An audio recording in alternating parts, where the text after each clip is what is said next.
Hello students, how are you? I hope that you all are doing well.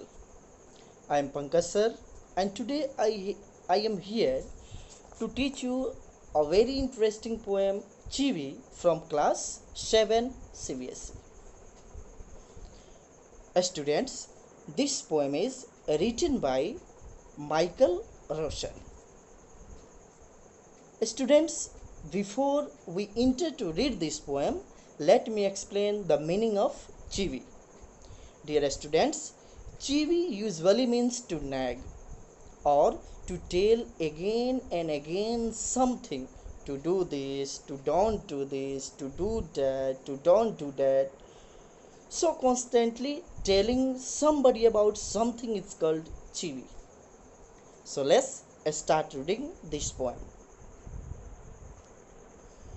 Grown ups say things like speak up, don't talk with your mouth full, don't stare, don't point, don't pick your nose, sit up, say please, less noise, shut the door behind you, don't drag your feet, haven't you got a hanky, take your hands out of your pockets, pull your socks off, stand up straight, say thank you, don't interrupt, no one thinks you are funny, take your elbows off the table, can't you make your own mind up about anything? Students, ये poem जो है ये Michael रोशन ने उन दिनों को याद करते हुए लिखा है जब वो बचपन में छोटे थे, मात्र 5 साल के थे। तो एक बार उनकी माँ जो थी वो उनको स्कूल में एडमिशन के लिए लेकर जाती है।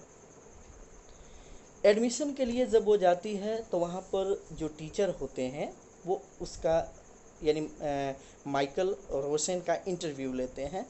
और इंटरव्यू लेने के वक्त जब उससे पूछते हैं कि व्हाट इज़ योर नेम, तुम्हारा नाम क्या है, तुम्हारी माँ घर पे तुम्हें किस नाम से पुकारती है, तुम्हें क्या कहती है, तो माइकल जो है एक छोटा सा बच्चा है, वो कहता है माइकल डोंट। डोंट इसलिए कहता है क्योंकि माइकल की माँ जो है उसे हमेशा कुछ ऐसा इंस्ट्रक्शन देती है जिसमें डोंट का यूज़ किया गया रहता है, जैसे don't do this, don't do that.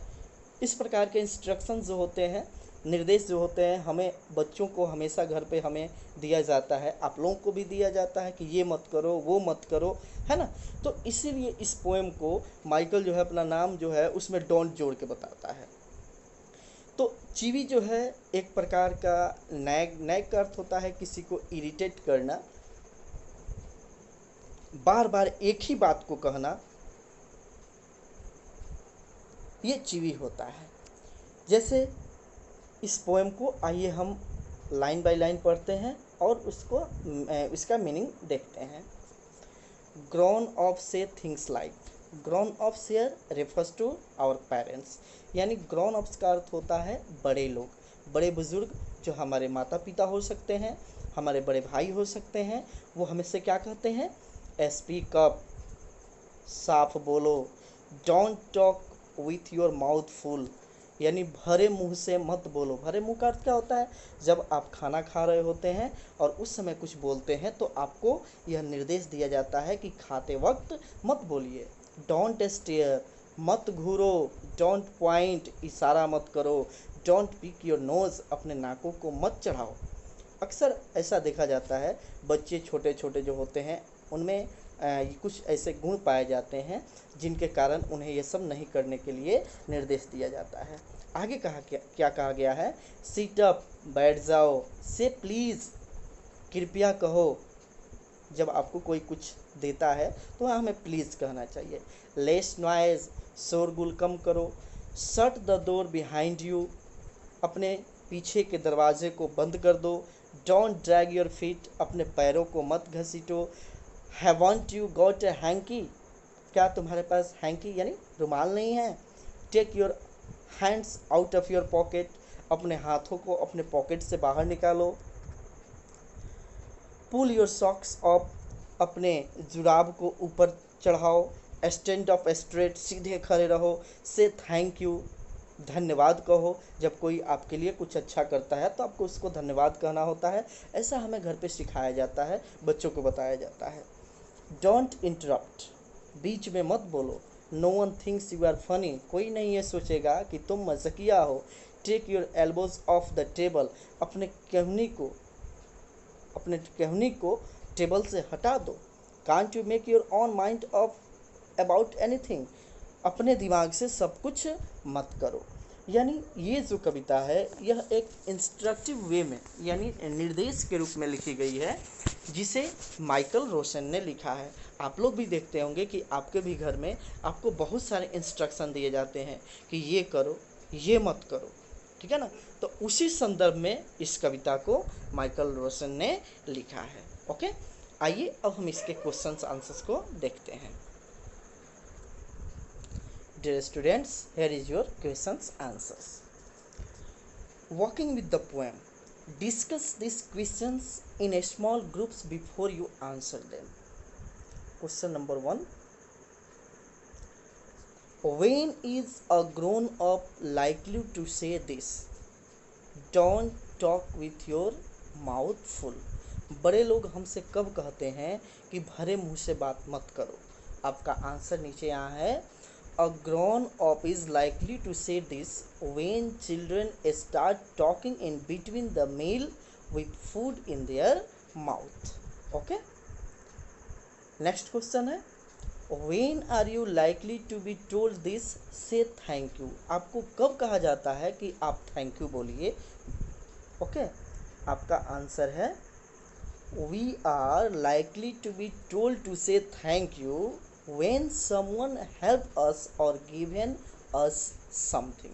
जब हमें कोई कुछ देता है या कोई हमारी मदद करता है तो हम उसे थैंक यू कहते हैं।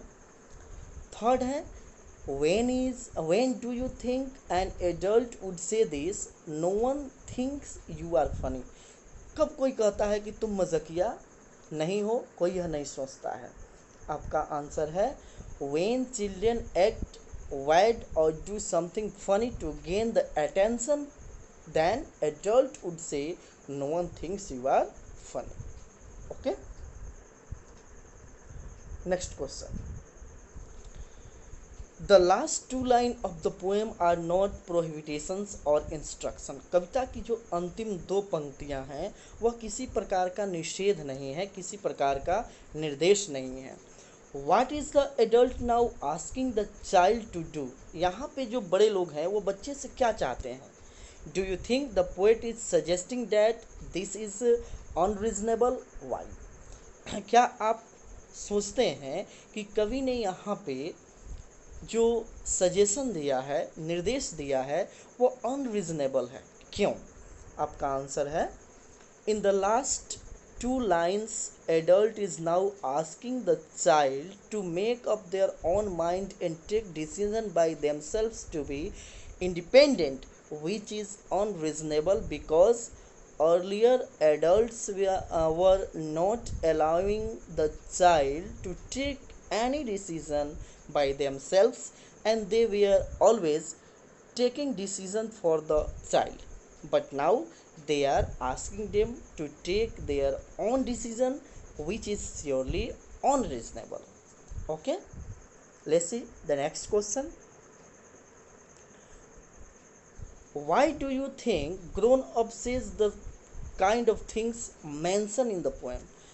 बड़े लोग जो होते हैं वो हमसे इन सारी बातों को जो कविता में बताई गई है क्यों कहते हैं? Is it important that they teach children good manners and how to behave in public? क्या यह जरूरी है बच्चों को अच्छी आदतें सिखाना कि उन्हें समाज में कैसे बर्ताव करना है? आपका आंसर है The grown up say such kind of things to their children in order to teach them good manners. ये सारी बातें जो हमारे से बोली गई हैं, कही गई हैं बड़े लोगों के द्वारा, वो हमें अच्छी आदतें सिखाने के लिए कही गई हैं। They want their children to be a responsible citizen and behave good in public. वे चाहते हैं कि उनका बच्चा जो है वो एक बहुत ही रिस्पॉन्सिबल यानी उत्तरदायी इंसान बने और पब्लिक में अच्छा बिहेवियर करे, अच्छा बर्ताव करे। Yes, it is important to teach the children all these things so that they learn good manners and how to behave in the society, at home and with their elders and youngsters. कहा गया है कि यह बहुत ही ज़रूरी है बच्चों को सिखाना, ताकि उन्हें यह पता चले कि अच्छी आदतें क्या होती हैं, हमें कैसे घर में अपने से बड़ों से, अपने से छोटों से, समाज में बर्ताव करना है। Our elders are our teachers and we can learn a lot from their experience. बड़े लोग जो होते हैं वह एक शिक्षक के समान होते हैं, जो अपने अनुभवों से हमें बहुत सारी शिक्षा दे सकते हैं। And next question, if you had to make some rules for grown-ups to follow, what would you say? अब आपसे कहा गया है बच्चों से कि यदि आपको कहा जाए कि आप बड़े लोगों के लिए कुछ रूल्स और रेगुलेशंस बनाइए, तो आप क्या क्या नियम बनाएंगे? Make at least 5 such rules, arrange the line as in a poem.